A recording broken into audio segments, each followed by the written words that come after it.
मध्य प्रदेश के इतिहास में आज का दिन जल संरक्षण की दिशा में उठाया गया महत्वपूर्ण कदम बनकर दर्ज हुआ। प्रदेश व्यापी जल गंगा संवर्धन अभियान का खंडवा में भव्य समापन समारोह आयोजित किया गया, जहां मुख्यमंत्री डॉक्टर मोहन यादव ने 1518 करोड़ रुपए से अधिक की जल परियोजनाओं का लोकार्पण कर प्रदेश को जल समृद्धि की ओर एक नया रास्ता दिखाया। ये समापन सिर्फ एक रस्मी कार्यक्रम नहीं, बल्कि संवेदनशील प्रयास और जन भागीदारी आधारित विकास मॉडल की मजबूत नींव रखता दिखाई दिया। 30 मार्च को शुरू हुआ यह अभियान जल संचयन तक सीमित नहीं रहा, बल्कि गांव, खेत, तालाब और नागरिक सभी इसके सहभागी बने। वैज्ञानिक विश्लेषण और तकनीक की मदद से वर्षा जल बहाव का डेटा जुटाकर सटीक स्थानों पर संरचनाएं बनाई गईं। मनरेगा के अंतर्गत 57,000 से अधिक जल संरचनाएं बनी, जिस पर 578 करोड़ रुपए खर्च हुए। वहीं 84,930 खेत तालाब तैयार किए गए, जो तय लक्ष्य से 7,000 अधिक हैं। वहीं पहली बारिश में इसका असर भी दिखा, क्योंकि खेतों में नमी, कुओं में पानी और किसान के चेहरे पर मुस्कान लौटी है। सम्मेलन को संबोधित करते हुए सीएम डॉक्टर मोहन यादव ने कहा कि हमने जल को भविष्य की ऊर्जा माना है और अब यह अभियान सिर्फ सरकारी योजना नहीं, बल्कि जन आंदोलन बन चुका है। इसीलिए मध्य प्रदेश जल के मामले में आत्मनिर्भर बनकर उभरेगा। जल गंगा संवर्धन अभियान का ऐतिहासिक समापन, 1518 करोड़ रुपए की योजनाओं का लोकार्पण, 90 दिनों में जल संरचनाओं का कीर्तिमान, प्रबंधन और जन भागीदारी का अनूठा मेल, साइंटिफिक मैपिंग का अद्भुत मॉडल, 57,000 जल संरचनाएं, 84,930 खेत तालाब बने। 30 मार्च से प्रारंभ करके 30 जून तक लगभग 2,39,000 तो जलदूत बनाए, जिन्होंने संकल्प लिया कि जल रचनाओं के लिए हमारी भूमिका महत्वपूर्ण होगी।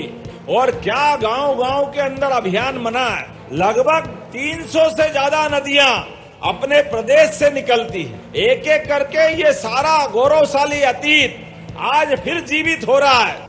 जहां एक ओर बीजेपी जल गंगा संवर्धन अभियान के जरिए खेतों में हरियाली और किसानों के चेहरों पर मुस्कान लौटने की बात कर रही है, तो वहीं दूसरी ओर कांग्रेस शासन प्रशासन के क्रियान्वयन पर सवाल खड़े करने के साथ साथ अधूरी परियोजनाओं को गिनवाते हुए रिपोर्ट कार्ड मांग रही है। माननीय मुख्यमंत्री जी ये बात बताएं कि जो इतने सारे जिलों में जल निगम के माध्यम से हजारों करोड़ की लागत की जो योजनाएं थी, वो अब तक पूरी क्यों नहीं हो पाई हैं? कि भाजपा की चाल रहती है। सबसे पहले तो हम चाहते हैं कि जो अब तक जो बड़ी बड़ी योजनाएं हैं, जिसमें कि टेंडर हुए हैं 700 करोड़ के, 800 करोड़ के, 1200 करोड़ के, उनका रिपोर्ट कार्ड क्या है, वो जानकारी पहले भाजपा हमें दे।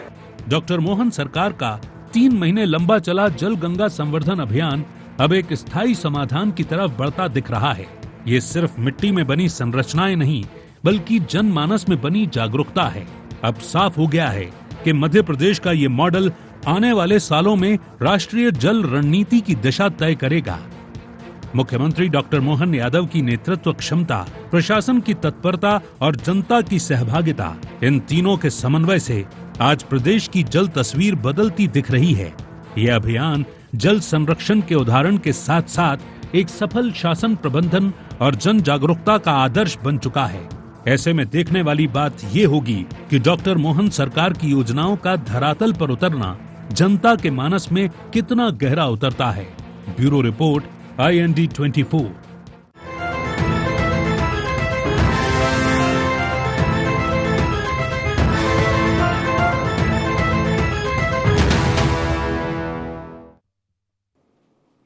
नमस्कार, IND एजेंडा में आपका स्वागत है। मैं हूं राघवेंद्र सिंह। आज हम बात करेंगे मोहन की जल नीति। कल तक हम बात कर रहे थे मोहन के मिशन पर, उद्योग को लेकर। आज हम बात कर रहे हैं मोहन की जल नीति पर। दरअसल ये बात लग सकती है कि कोई प्रायोजित मामला हो सकता है, लेकिन पानी के मामले पर लोग कहते हैं कि ये अगर आपने आज नहीं बचाया तो कल इस पर युद्ध होगा। सामान्य सा दिखने वाला ये विषय, बारिश के मौसम में पानी की स्थिति और भी बदतर होती। बदतर से मेरा मतलब इसकी मांग कम रहती है और आपूर्ति ज़्यादा होती है। आज इसी पर विस्तार से बात करेंगे कि ये जो जलापूर्ति का मामला है और खर्च का, इस पर मोहन की जल नीति कितनी कारगर है, 2 महीने चला ये 30 मार्च से 30 जून तक चला ये अभियान कितना कारगर है और भविष्य के लिए कितना बेहतरी लाने वाला है, इस पर चर्चा शुरू करें। इसके पहले एक नज़र डालते हैं एजेंडा पॉइंट्स पर। क्या जल गंगा संवर्धन अभियान रखेगा नई जल नीति की नींव? क्या देश भर में दोहराया जाएगा मध्य प्रदेश का जल मॉडल? क्या तकनीक और जनभागीदारी है डॉक्टर मोहन सरकार का मॉडल? कांग्रेस क्यों खड़े कर रही सरकार की नीतियों पर सवाल? तो प्रतिपक्ष तो सवाल खड़े करेगा और वो हिसाब भी मांगेगा, लेकिन अगर ये मामला जनता के बीच में पहुंच गया तो फिर इस जल नीति के नतीजे और सवालों के उत्तर अपने आप मिलेंगे। हमारे साथ इस चर्चा में जुड़े हैं हमारे 3 विशेष मेहमान। मध्य प्रदेश के वरिष्ठ पत्रकार श्री देवदत्त दुबे जी स्टूडियो में हमारे साथ मौजूद हैं। दुबे जी, आपका बहुत स्वागत है। भाजपा के प्रवक्ता अजय धवले जी हमारे साथ हैं। अजय जी, आपका बहुत स्वागत है। और कांग्रेस के प्रवक्ता रितेश त्रिपाठी जी हमारे साथ हैं। रितेश जी, आपका भी बहुत बहुत स्वागत है। चर्चा की शुरुआत रितेश जी आपके साथ करना चाहते हैं, क्योंकि अगर विपक्ष सवाल खड़े नहीं करेगा तो फिर सुधार भी नहीं होगा। कांग्रेस के नेता जयवर्धन सिंह ने सरकार से कहा है कि जो जल नीति बनाई गई है सैकड़ों हजारों करोड़ रुपए की, उसकी एक तरह से उसका हिसाब मिले। वो कब कितना टारगेट था, उसको समय सीमा थी, उसमें वो पूरी हुई या नहीं हुई, इस पर भी उन्होंने बात की है। लेकिन ये बात मैं आपको बता दूं रितेश जी कि जब दिग्विजय सिंह मुख्यमंत्री हुआ करते थे, जयवर्धन सिंह के पिताश्री, उन्होंने भी मध्य प्रदेश में पानी का एक ज़बरदस्त अभियान शुरू किया था और उस अभियान के भी बड़े फायदे हुए थे। तो मुझे लगता है कि जो बात जयवर्धन जी बोल रहे हैं, उन्हें ज़रूर इस मामले में अपने पिता से भी शिक्षा मिली होगी कि पानी कितना महत्वपूर्ण है। इसलिए उन्हें पानी के अभियान का हिसाब भी चाहिए और सरकार को इस पर बताना भी चाहिए। पहले आपकी राय, फिर मैं आऊँगा भाजपा की तरफ। राघवेंद्र जी, मैं धन्यवाद कोशिश करता हूं कि आप शायद एक पहले ऐसे एंकर हैं जिन्होंने कांग्रेस को लेकर सकारात्मक बात भी रखी। और भारतीय जनता पार्टी किसी प्रवक्ता से आप बात करेंगे तो इस उद्देश्य पर कि उनकी सरकार, उनकी जवाबदेही बनती है, वो पहले सेंटेंस से कांग्रेस ने ये किया, कांग्रेस की सरकार गए 2 दशक से ज्यादा का समय होगा, लगभग 22 वर्ष प्रदेश में और 11 वर्ष केंद्र में हो चुका है। और जब अपना किया कुछ नहीं होता तो आदमी को दूसरे की कमियां ढांकने की आदत पड़ जाती है। मैं आपके माध्यम से ये बात भी रखना चाहता हूँ, हमने 2 महीने का समय बताया, ये 3 माह का समय था। अप्रैल, मई और जून, ये तीनों महीने निकले। 30 जून को 90 दिन के कार्य चले, 1518 करोड़ रुपए इसमें खर्च किए गए और 84,930 जगहों पर कार्य योजना जो खेत तालाब है वो बने। अब सवाल ये होता है, जो खेत तालाब बने, उन खेत तालाबों में जो राशि जारी होती है, चूंकि मैं खुद एक जिला पंचायत का सदस्य हूँ, तो वो राशि हितग्राहियों के खाते में भी नहीं जाती है। मनरेगा के माध्यम से पैसा दिया जाता है और खेत में जेसीबी के माध्यम से काम होता है और सरपंच, सचिव और जो भी जिला योजना समिति में काम करते हैं वो लोग इस पैसे का बंदर बांट करते हैं। पूरे मध्य प्रदेश में पानी के नाम पर मैं आपके संज्ञान में लाना चाहूंगा कि 7 ऐसी बड़ी परियोजनाएं हैं। और खुद जिस क्षेत्र से मैं आता हूं, चाहे वहां पर बरगी हो, चाहे बाणसागर हो, जिन जो इंजीनियर थे उन योजनाओं में, वो अरबों खरबों के मालिक हो गए, पर आज तक योजनाएं पूरी नहीं हुई। 20,000 करोड़ से ज्यादा की योजनाएं मध्य प्रदेश की धरती पर विगत 2 दशकों से लटकी हुई है। बरगी नहर से मध्य हमारे जिले में सतना, रीवा, कटनी जिलों में आना था 2015 में, ये 2025 आ गया है, आज तक नहीं आ पाया।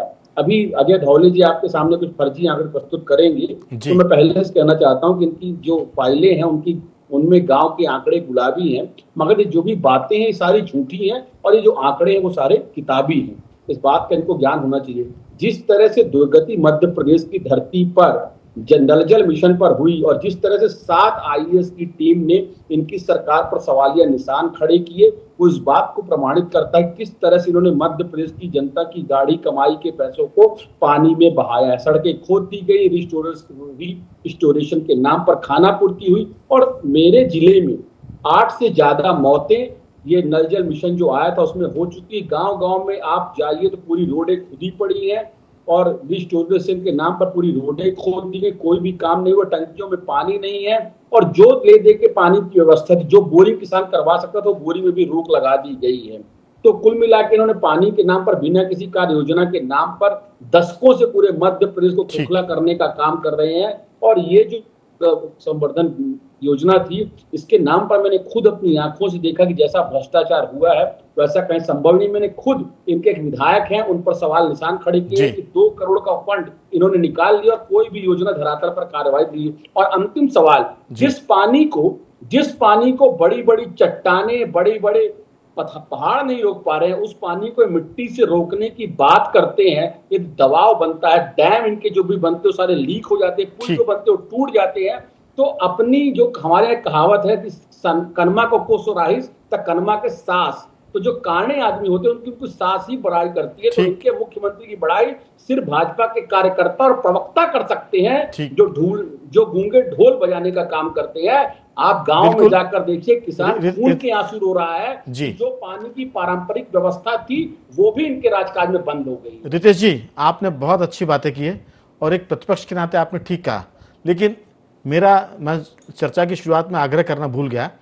मेरा मानना है कि हमको दोनों पक्षों की बात करनी चाहिए। कांग्रेस प्रतिपक्ष का दायित्व निभाया, लेकिन सरकार ने उस बहुत सारी बुराई में अगर कुछ अच्छाई की तो उसका भी आप जिक्र करेंगे तो कांग्रेस का और आपका दोनों का कद बढ़ेगा।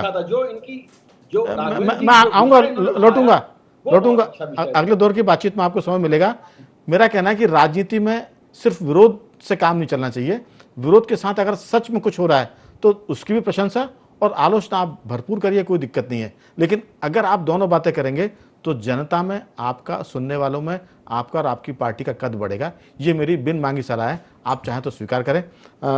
अजय जी, बहुत सारी बातें कांग्रेस के हमारे साथी ने आपसे की है और उसका बुरा ना मानते हुए जो सच है उसको स्वीकार कर लीजिए और जो सच नहीं कहा है उसको आप इग्नोर कर दीजिए। सरकार की बात करना आपका काम है, आप पक्ष रखेंगे संगठन सरकार की तरफ से। इसमें जो गड़बड़ियां हुई है उस पर भी ध्यान देने की जरूरत है और जो आपने कीर्तिमान स्थापित किया उसके लिए आपको बधाई। अब आपकी राय।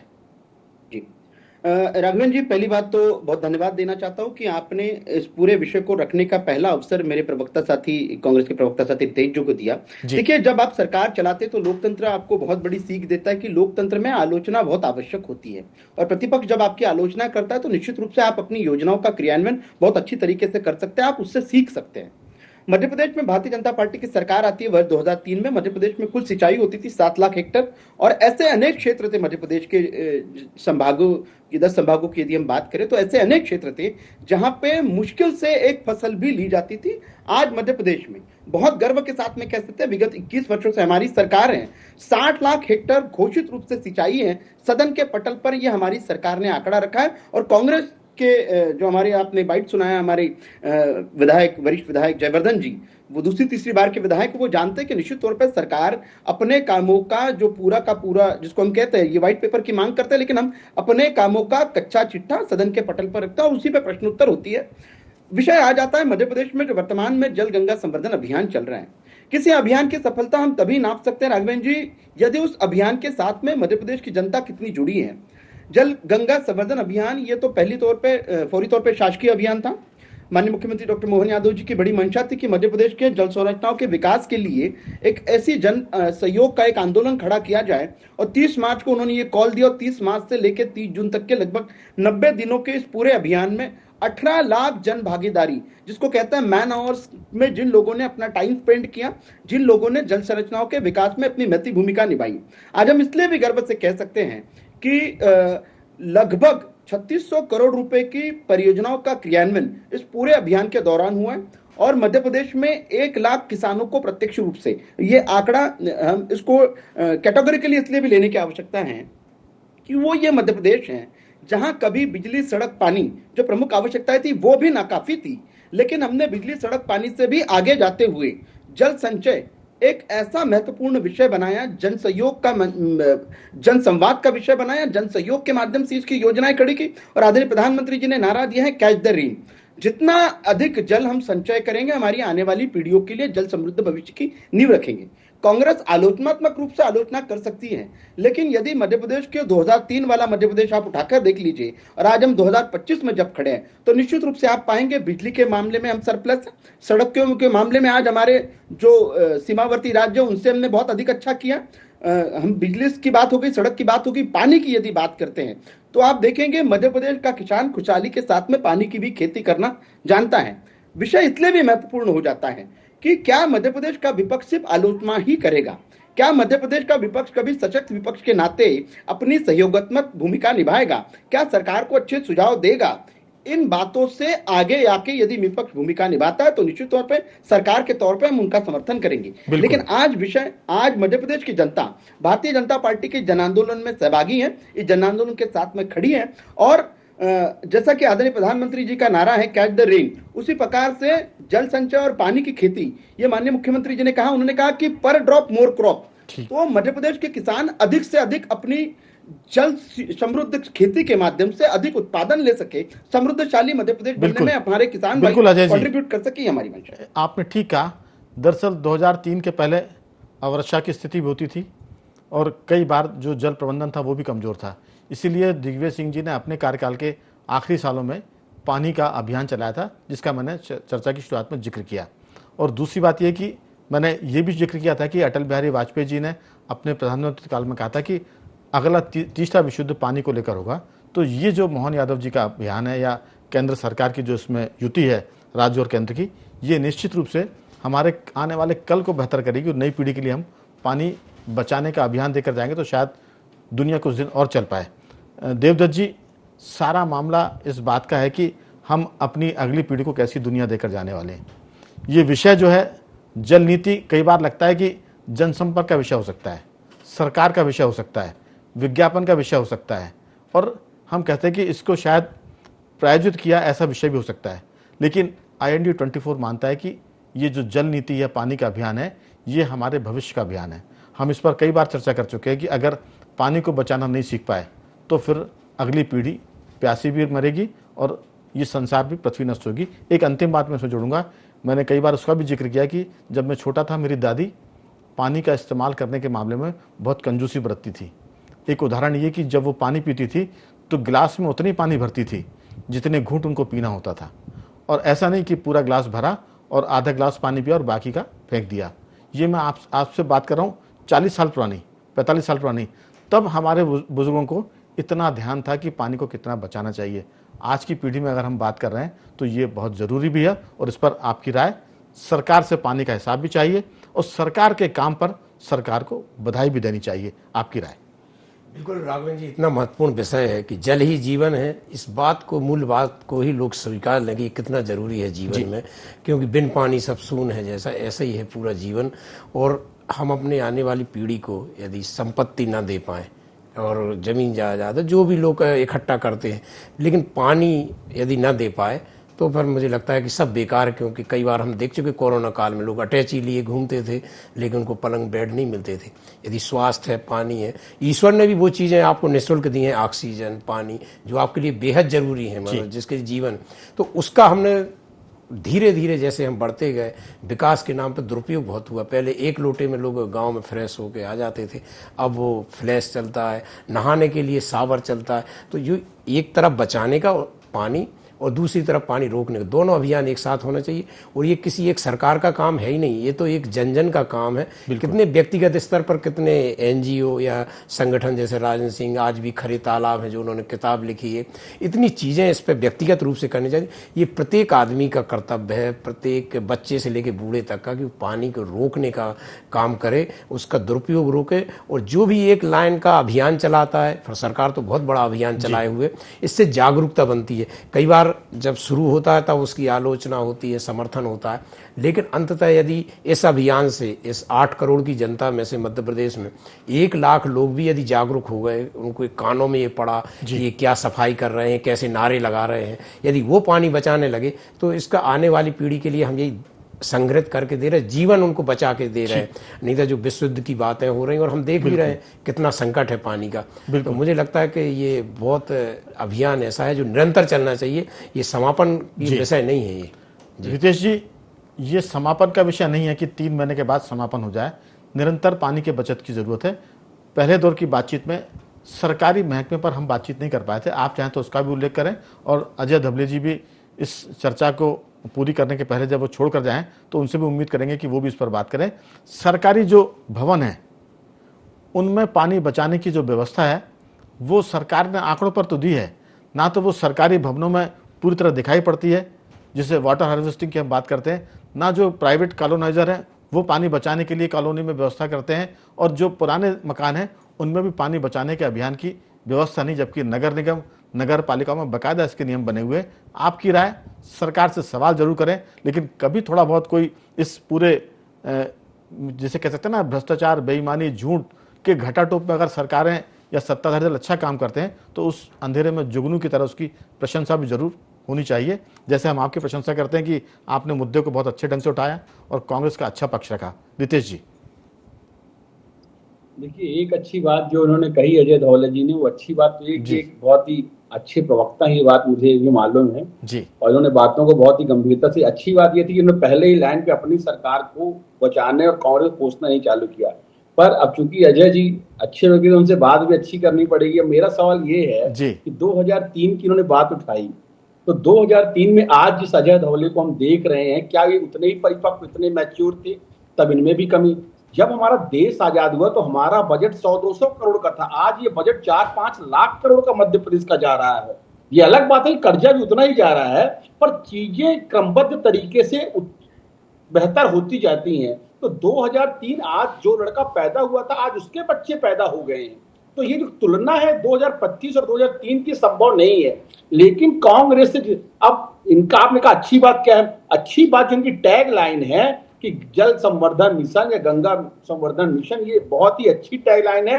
ये कहीं ना कहीं जो संदेश है वो पानी बचाने का देता है। पर बुरी बात क्या है, जो जमीनी लेवल पे काम हुआ और जो प्रशासन के निर्देश आए थे, उन दोनों में जमीन आसमान का अंतर है।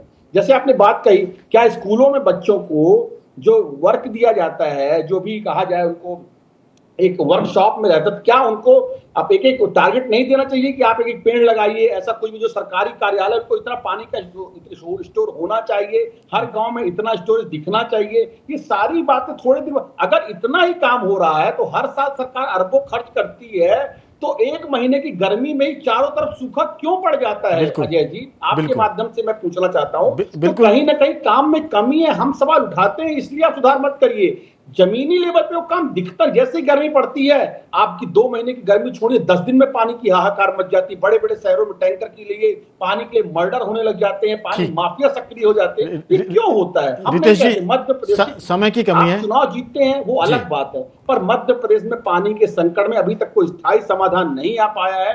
ये कार्यक्रम लोगों को जागरूक करने के लिए बहुत अच्छे हैं, पर जमीनी लेवल पर इनका अभी तक वो असर नहीं दिख रहा है। बिल्कुल, मैं अजय जी से पूछता हूँ। अजय जी, ग्राम पंचायत से लेकर नगर पालिका, नगर निगम तक के अगर भवनों में भी सरकार ये तय कर ले तो ग्राम पंचायत के भवन में अगर पानी बचाने का, वाटर हार्वेस्टिंग का काम होगा तो पूरा गांव पानी बचाने की सोचेगा। अगर नगर पालिका, नगर निगम में होगा और कॉलोनाइजर्स के मामले में, सरकारी भवन के मामले में, तो मुझे लगता है कि फिर जो आलोचना के थोड़ा बहुत जो एंगल दिखते हैं वो भी कम हो जाएंगे। आपकी बहुत संक्षेप में राय। राघवेंद्र जी, 2 विषय प्रमुख होता है जब मध्य प्रदेश में कोई सरकारी भवन बनता है या किसी बिल्डिंग का टेंडर होता है, तो प्रमुख रूप से 2 चीजें आजकल उसको इनकॉर्पोरेट करने का जो मैंडेट है। पहला तो है कि सोलर विद्युत का उसमें एक पूरा का पूरा इनकॉर्पोरेटेड होने की आवश्यकता, दूसरा एक रेन वाटर हार्वेस्टिंग मैंडेटरी है। सरकार और समाज, मैं माफी के साथ आपकी बात में हस्तक्षेप की अनुमति चाहता हूं। ये कागज पर तो है, मैंडेटरी भी है, लेकिन ग्राउंड जीरो पर नहीं है।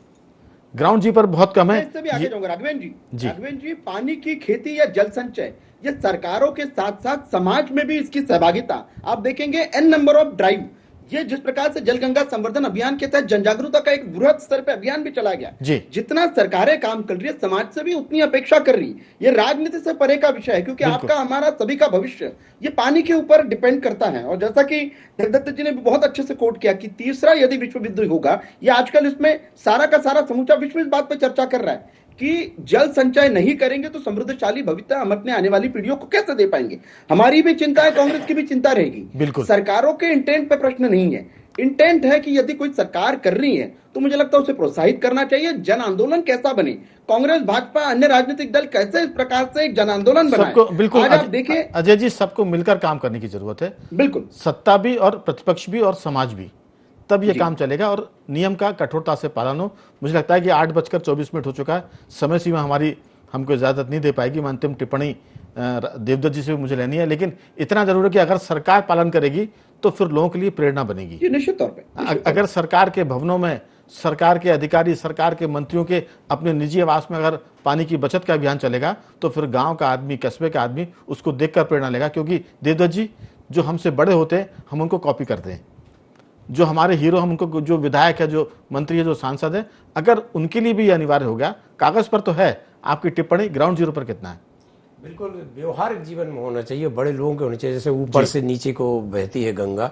मुझे लगता है कि ये तो जन जन का विषय है, क्योंकि सबके संतान है, सबकी आने वाली पीढ़ी है, और उसके लिए यदि आप बचाना चाहते, जीवन उनका सुरक्षित रहना चाहते, तो पर्यावरण और पानी, ये दोनों चीजें इतनी महत्वपूर्ण है, जिससे ही जीवन बचेगा। बिल्कुल, कांग्रेस अपने कार्यालय में पानी बचाए, बीजेपी का नया दफ्तर है वो अपने दफ्तर में इसकी व्यवस्था करे, और सरकारी कार्यालयों में तो बहुत ही डंडा ठोंक के ये करना चाहिए कि अगर ये नहीं किया जाएगा तो उस अधिकारी को हम सस्पेंड नहीं बल्कि सेवा से बर्खास्त करेंगे, तब जाकर ये मामला बचेगा। जल नीति मोहन यादव की सफल हो। इसके पहले मैंने जिक्र किया था कि दिग्विजय सिंह ने पानी बचाओ पानी रोको अभियान शुरू किया था, उनके 10 साल के कार्यकाल में अंतिम समय में मुझे लगता है इस पर बहुत जोर शोर से काम हुआ था। तो उम्मीद करते हैं कि ये विषय सबका है और सब मिलकर काम करेंगे। तो एजेंडा में आज सिर्फ इतना ही। बंदे हमारे साथ, तो देखते रहिए IND 24।